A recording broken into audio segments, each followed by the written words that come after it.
আজি 1 ফেব্ৰুৱাৰী মুখ্যমন্ত্ৰী ডক্টৰ হিমন্ত বিশ্ব শৰ্মাৰ আজি জন্মদিন।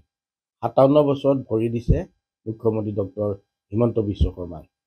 অসমৰ সৰ্বকালৰ জনপ্ৰিয় মুখ্যমন্ত্ৰী বুলি সৰ্বত্ৰ চৰ্চিত এইগৰাকী মুখ্যমন্ত্ৰীৰ আগন্তুক দিনত পুনৰবাৰ অভিলেখ ভংগ কৰি 2024ত মুখ্যমন্ত্ৰী হোৱাৰ যোগ আছে আৰু তাৰোপৰি 61 বছৰ বয়সত তেওঁ দেশৰ সৰ্বোচ্চ পদত অধিষ্ঠিত হোৱাৰ যোগ আছে, আনকি প্ৰধানমন্ত্ৰী হোৱাৰ যোগ আছে।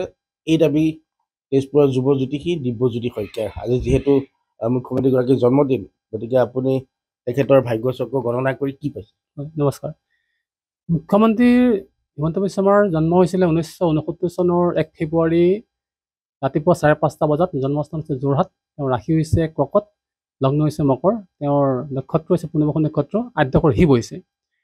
লগ্নত ৰবি বুধ বহি বুধ হৈ বুধাদিত্য যোগ হৈ পেলাই বুধ বক্ৰীভাৱত থাকি নিজ বাহুবলেৰে যোগজয়ী হোৱাৰ যোগ আছে। আৰু তাৰ ৰাশি চক্ৰত তৃতীয় স্থানত শুক্ৰ উচ্চ হৈ পেলাই শনি ৰাহুযুক্ত হৈ নৱমত বৃহস্পতি অৱস্থান কৰি দৃষ্টি দিয়াত প্ৰচণ্ড ভাগ্যশালী হৈছে আৰু তেওঁ অসম্ভৱ সম্ভৱ হৈ পৰিব। আৰু তেওঁ বৃহস্পতিৰ ভাগ্যস্থানত গুৰু বক্ৰীভাৱত থাকি সপ্তম দৃষ্টি দিয়াত জীৱিকাশৰী যুগৰ সৃষ্টি হৈছে। এই সমগ্ৰ ৰাশিচক্ৰ যদি চোৱা যায়, দশমত আকৌ তেওঁ মংগল বহি পেলাই লগ্নত দৃষ্টি মাৰি আৰু পঞ্চম দৃষ্টি মৰাৰ পিছত তেওঁ মানে প্ৰচণ্ড ভাগ্যৱান আৰু তেওঁ মানে অধিনায়ক বা সৰ্বাধিনায়কৰ যোগ এটা আহি পৰিছে। আৰু সেই গোটেই সামগ্ৰিক যদি ৰাশিচক্ৰ চোৱা যায়, তেওঁৰ সেই শুক্ৰ দশা চলিছে যোৱা 14 চনৰ জুনৰ পৰা 2034 চনৰ জুনলৈকে। এই সময়ছোৱাত তেওঁ শুক্ৰ দশা চলি শুক্ৰ উচ্চ ভাৱত থাকি তৃতীয় স্থানত শুক্ৰ উচ্চ ভাৱত থাকি শুক্ৰ দশা চলাৰ কাৰণে তেওঁ কামে কাজে আৰু কৰ্মত চমৎকাৰ সৃষ্টি কৰিব। চমৎকাৰ সৃষ্টি হৈ তেওঁ আকৌ 2024 চনত তেওঁৰ ৰাশি চক্ৰ গুৰু অৱস্থান কৰিব। গুৰু অৱস্থান কৰাত তেওঁ জীৱকিশোৰ যুগ সৃষ্টি হ'ব। সেইদিনা সময়ত 2024ত তেওঁ আকৌ অসমৰ মুখ্যমন্ত্ৰী হোৱাৰ যোগ এটা আছে। ঠিক তেওঁ সেইটো যুগ চলিব 58 বছৰ বয়সত।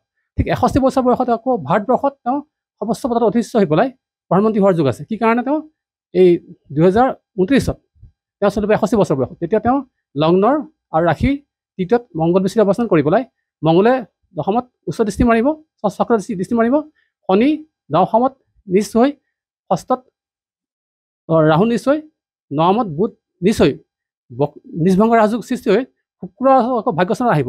আৰু তেওঁ সেইখিনি সময়ত তেওঁ নাম যশ খ্যাতি গোটেই বহলভাৱে প্ৰচাৰিত হৈ পেলাই ভাৰতৰ সৰ্বোচ্চ পদত অধিষ্ঠিত হৈ পেলাই তেওঁ প্ৰধানমন্ত্ৰী হোৱাৰ যোগ আছে।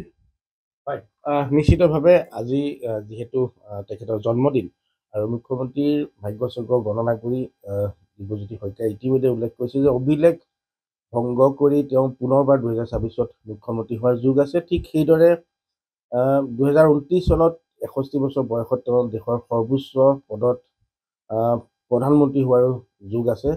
গতিকে এইগৰাকী দক্ষ মুখ্যমন্ত্ৰীৰ পৰা অসমৰ ৰাইজে বহু আশা কৰিছে।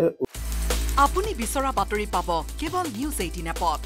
নিউজ 18 এপ ডাউনলোড কৰিবলৈ স্কেন কৰক এই QR কোড। গুগল প্লে ষ্টৰতো পাব এই নিউজ 18 এপ।